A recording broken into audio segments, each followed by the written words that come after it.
हमारे सामर्थ्य नहीं है कि हम अपने कर्म के प्रभाव से मुक्त हो जाएं, ये संभव नहीं है। वो दया कर दे, वो कृपा कर दे। मुक्ति के दो प्रारूप हैं, शायद मैंने किसी दिन बताया था ना, क्रमिक मुक्ति और कृपा मुक्ति। वो कृपा कर दे तो हो सकता है हम मुक्त हो जाएं, और वो कृपा कब करेगा? जब उसके लिए हमारी आंखों में आंसू आ जाएंगे।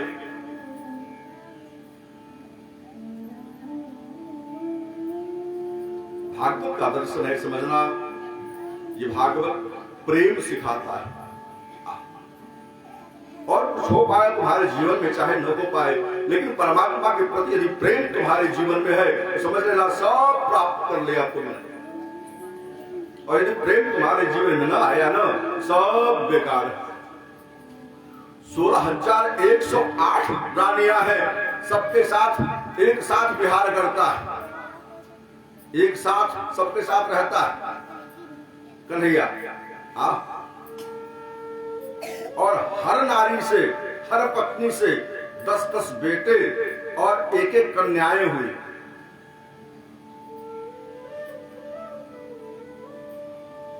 बड़ा लंबा परिवार हो गया हो, बहुत लंबा परिवार हो गया।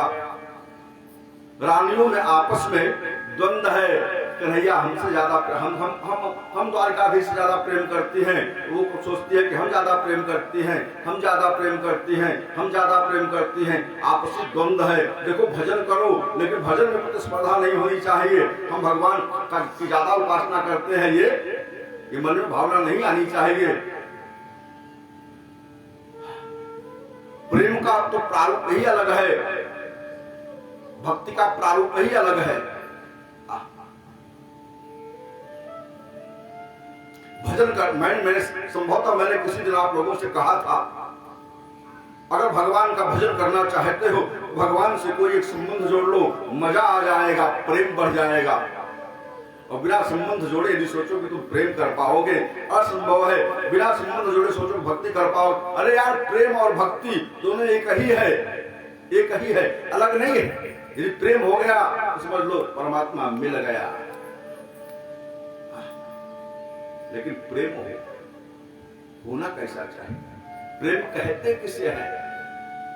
बाबा नारद ने लिखा नारद भक्त सूत्र में, प्रेम सात्वस्मिन् प्रमुख प्रेम रूपा अमृत स्वरूपा च यल्लब्ध्वा पुमान् सिद्धो भवति तृप्तो भवति अमृतो भवति स न किंचित् कांक्षति न हर्षयति नो द्वेष्टि नोत्साही भवति रमते बुधः स एव आत्मा रामो भवति अनिर्वचनीय मूका स्वादनवत्। किसी ने पूछा था, बाबा प्रेम का स्वरूप कैसा है? कहा कैसे बताऊं? तो जिसने चखा है ना, वही बता पाएगा कि प्रेम का स्वाद या प्रेम का स्वरूप कैसा है। लेकिन एक बात बताता हूं मैं, क्या जिसको मिल गया प्रेम, वह तृप्त हो गया, उसे जीवन में और कुछ इच्छा न रह गई, कोई आकांक्षा न रह गई। वो न किसी से द्वेष करता है, न किसी से राग करता है, न उत्साही होता है। वो सब में परमात्मा को ही देखता है, सब में भगवान को देखना प्रारंभ कर देता है। रमते बुध सेव आत्मा रामो भवति। यहाँ द्वारका में नारियों के अंदर आपसी द्वंद्व है, आपसी। हम कन्हैया द्वारकाधीश से ज्यादा प्रेम करती हैं, हम ज्यादा प्रेम करती हैं, हम ज्यादा प्रेम करती हैं। बाबा नारद पहुंचे थे। जब नारद बाबा पहुंचे तो रानियों ने पूछना शुरू किया, आप अंतर्यामी हो, आप एक बात बताओ, क्या बाबा आप बताओ, हम में से द्वारकाधीश से सबसे ज्यादा प्रेम कौन करते हैं? बाबा ने अपने माथे हाथ रखा, ये बताना बड़ा मुश्किल है। और मान लो 16,108 हैं, अगर कह देंगे कि तुम ये ज्यादा करते हैं तो ये 16,107 नाराज हो जाएंगे, जजमानी बिगड़ जाएगी। इतनी लंबी 16,108 घर की जजमानी लंबी है, एक को कहें और न कहें गड़बड़ हो जाएगा। अच्छा कहना भी मुश्किल है, प्रेम का कोई पैमाना नहीं है। देवियों सब लोग करते हो, कहना ना बाबा आप अंतर्यामी हो, आप जानते हो, आप बताओ। नारद जी ने कहा ऐसे नहीं बता पाऊंगा मैं, मुझे समय दिया जाए। कितने दिन का? कहा 3 दिन का। ठीक बताना बाबा, लेकिन आप कहा निश्चित रूप से बताऊंगा। अभी मैं द्वारकाधीश से मिलने के लिए आया हूँ, कोई विशेष काम है, अगली बार 3 दिन के बाद मैं आऊंगा तो निश्चित रूप से बता दूंगा। गए अंदर, द्वारकाधीश से मिले। कन्हैया ने कहा आओ आओ महाराज पधारो, आपका स्वागत है। कब स्वागत करने की बात करते हैं, बेइज्जती कराते हो, ये क्या नौटंकी लगा रखी तुमने? कहा क्या हुआ? कहा तुम्हारी रानियों के अंदर आपस में द्वंद्व है कि हम कौन सबसे ज्यादा प्रेम कौन करती है, सबसे ज्यादा प्रेम कौन करती है, ये हमसे पूछ रही है। कन्हैया ने कहा बताया आपने कुछ? कहा नहीं, मैं क्या बता पाऊंगा, मैं खुद नहीं जानता। कहा जानना चाहते हो हमसे सबसे ज्यादा प्रेम कौन करती है? कहा जानना चाहता हूं। कहा आप चले जाओ यहां से, 3 दिन बाद आना। 3 दिन बाद आना? आपने 3 दिन के बाद की बात कही है ना? कहा 3 दिन बाद आना। नारद जी अंतर्धान हुए और यहाँ कन्हैया ने किया क्या, कंबल ओढ़ लिया, सो गया। दोपहर का समय आया, भोजन का समय हुआ, रानियां पहुंची, चलो भोजन कर लो। कहा तबीयत ठीक नहीं, भोजन करने की इच्छा नहीं। रुक्मिणी जी ने माथे पर हाथ रखा, अरे बुखार लग रहा है, डॉक्टर से बुलाए गए, उपचार किया गया, आराम नहीं हो रहा है। 3 दिन बीत गए, 3 दिन में जितने डॉक्टर्स आए उपचार कर नहीं पा रहे। उपचार करे भी क्या? अगर कोई रोग हो तब तो उपचार होगा, ये तो रोग का ढोंग है, बहाना बना के लेटा हुआ है, उपचार हो नहीं पा रहा है। बिना खाए पिए 3 दिन से सैया पे पड़ा है, रानियां भी बिलख रही हैं। कैसे ठीक होंगे, कैसे ठीक होंगे, कैसे ठीक होंगे? उसी समय नारद जी पहुंचे, दौड़ पड़ी रानियां, महाराज पता नहीं क्या हो गया द्वारकाधीश को, 3 दिन से बीमार है। बड़े बड़े डॉक्टर्स बुलाए गए, बड़े बड़े वैद्य बुलाए गए, हकीम बुलाए गए, लेकिन ठीक नहीं हो रहे। राज ज्योतिषी को बुलाया गया, ग्रह गोचर देखा, उन्होंने कुछ उपाय बताया, वो भी उपाय किया गया, लेकिन ठीक नहीं हो रहे हैं। बाबा आप तो ज्योतिष के भी बड़े अच्छे विद्वान हो, तंत्र के भी बड़े अच्छे विद्वान हो, आपको वामदेव कहा जाता है, आप तंत्र के भी बड़े विशारदी हो और जो सबसे बड़े ज्योतिषी संसार के आप हो।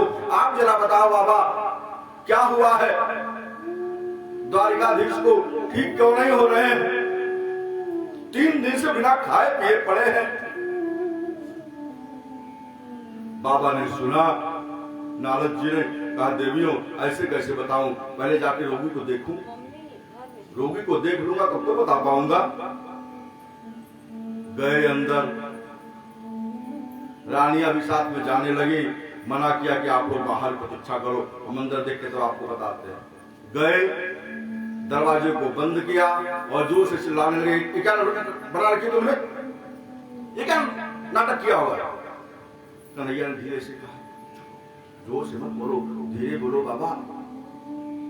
आखिर ये नाटक करने क्या जरूरत, बीमार होने का, बीमारी का स्वांग, बीमारी का ढोंग करने का मतलब क्या है? अभी परसों आपने कहा था ना प्रेम कौन करती है, ये जानना चाहते हैं। कहा तो कहा जाके कह दो कि दवाई रोग क्या है पता चल गया, कैसे ठीक होंगे आप बताओ। कहा जाके कह दो कि जो द्वारिकाधीश से सबसे ज्यादा प्रेम करती हो वो अपने पैर की धूल दे दे, माथे पे लगाकर मंत्र बोलूंगा ठीक हो जाएगा।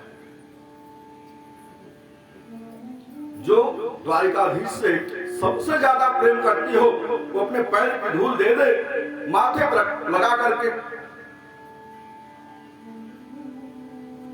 ठीक हो जाएगा, पता चल जाएगा कि कौन सबसे ज्यादा प्रेम करती है, अपने आप पता चल जाएगा, चिंता मत करो आप जाओ।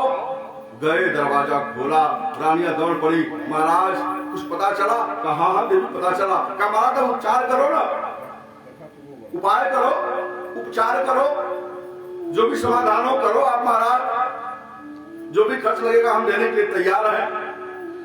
कहा देवियों यहाँ धन की आवश्यकता नहीं है, यहाँ प्रेम की आवश्यकता है। क्या करना होगा महाराज? कहा जो परमात्मा से सबसे ज्यादा प्रेम करती हो वो अपने पैर की धूल दे, उससे क्या होगा महाराज? कहा पैर की धूल परमात्मा के माथे पे लगा करके मंत्र पढ़ूंगा, स्वस्थ हो जाएगा। रानियां 3 कदम पीछे हो गई। महाराज कैसी बात करते हो? पति परमेश्वर होता है, भगवान होता है, और पत्नी अपने पैर की धूल दे तो पत्नी को नरक मिलेगा महाराज, अधर्म होगा। एक ऐसी बात करते हो आप, अधर्म करने की बात करते हो, हम नहीं दे पाएंगे।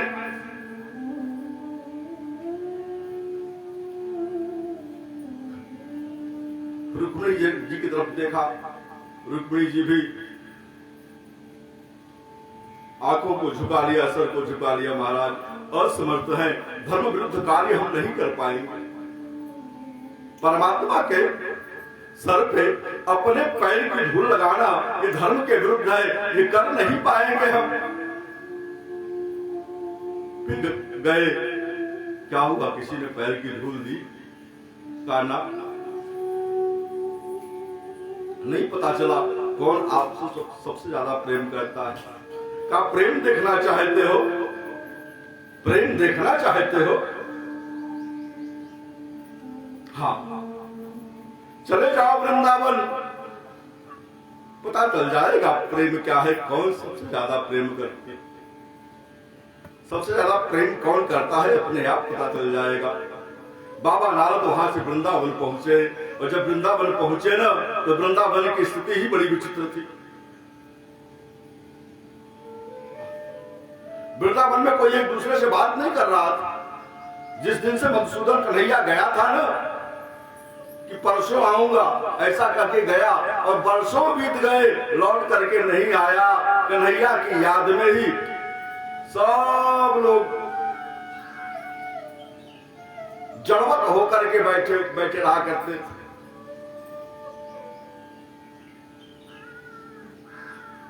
एक बार उद्धव जी को भी भेजा था कन्हैया ने, जाके समझा के चले आओ, विफल हो गए।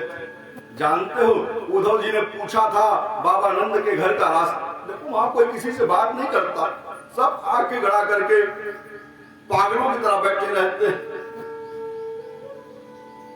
छोड़ो उद्धव की घटना को, बाबा नारद पहुंचे। नारद जी जब पहुंचे तो गोपियां विरह की वेदना में संतप्त है, न कोई किसी से बोल रहा है, न कोई खा रहा है, न किसी ने अपने शरीर का श्रृंगार किया हुआ है। चेहरा किसी का म्लान पड़ा है तो किसी की लटें उलझी पड़ी है।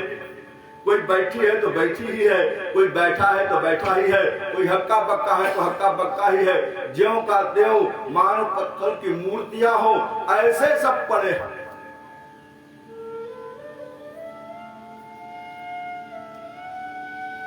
पड़े भी क्यों न रहे, कन्हैया की एक एक घटनाओं को याद करके गोपियां जी मात्र रही हैं, जी रही हैं मात्र।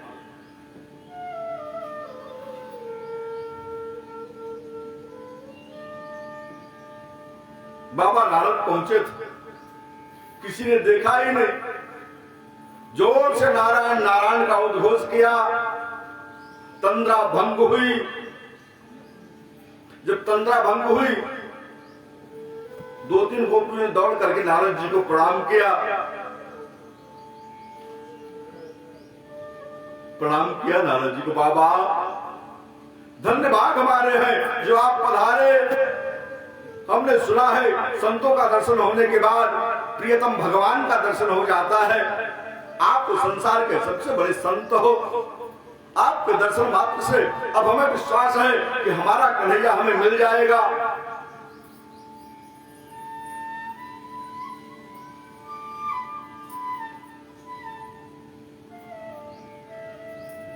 नारद जी बैठे, गोपियां घेर के बैठ गई। बाबा एक बात बताओ, आप तो पूरे विश्व में भ्रमण करते हो। कहा हाँ गोपियों, पूरे विश्व में मैं भ्रमण करता हूँ। क्या आप द्वारका भी कभी गए थे? कहा वहीं से आ रहा हूं। मेरा कन्हैया कैसा है?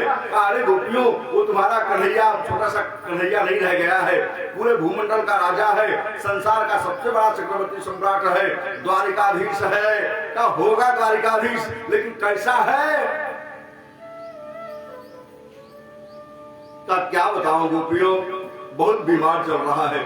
3 दिन से तुम्हारे कन्हैया ने न कुछ खाया है, न पिया है, न बिस्तर को छोड़ा है। क्यों महाराज? द्वारका में कोई दुनिया नहीं है, कोई वैद्य नहीं है, कोई हकीम नहीं है, कोई डॉक्टर नहीं है जो दवाई कर दे। का सब थक गए, कुछ नहीं हो पाया। क्या कोई पंडित विद्वान नहीं है जो तंत्र मंत्र का प्रयोग करके ठीक कर दे? का वो भी कर दिया गया, ठीक नहीं हुआ। अब राधा रानी बोल पड़ी, महाराज आप भी तो संसार के सबसे बड़े ज्योतिषी और ज्ञानी हो। महाराज हम जानते हैं आपके समान तांत्रिक भी कोई संसार में नहीं है। आपने कोई उपाय नहीं किया हमारे कन्हैया को ठीक होने के लिए? नारद जी ने कहा, देवी मैं उपाय तो मैंने खोज लिया है, लेकिन जिस उपाय से ठीक होगा उसी वस्तु को खोज रहा हूं, मिल नहीं रही, वो वस्तु कहीं मिल नहीं रही है। क्या है बाबा बताओ, हम सहायता करें आपकी।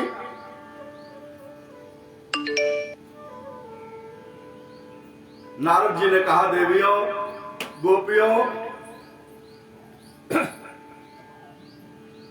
जो कन्हैया से सबसे ज्यादा प्रेम करती हो वो अपने पैर की धूल दे, तुम्हारा इससे क्या होगा? मैं वो धूल लेके जाऊंगा, कन्हैया के माथे पे लगाऊंगा, मंत्र पढ़ूंगा, ठीक हो जाएगा। गोपियां दौड़ पड़ी, एक कहती थी बाबा मेरे पैर के नीचे के ले जाओ, दूसरी कहती थी मेरे पैर के नीचे के ले जाओ, तीसरी कहती थी मेरे पैर के नीचे के ले जाओ।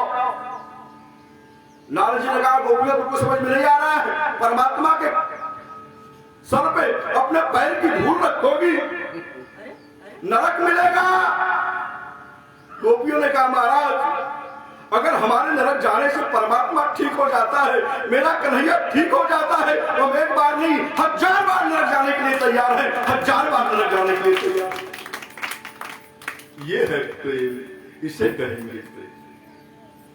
प्रियतम स्वस्थ हो जाए, प्रियतम मस्त हो जाए, प्रियतम सुखी रहे, तो हमें दुख मिले चाहे कुछ हो जाए, कोई फर्क नहीं पड़ता। जहां त्याग है वहां प्रेम है, जहां त्याग नहीं है वहां प्रेम नहीं है। और परमात्मा से प्रेम करना जिसने सीख लिया ना, समझ लो सब प्राप्त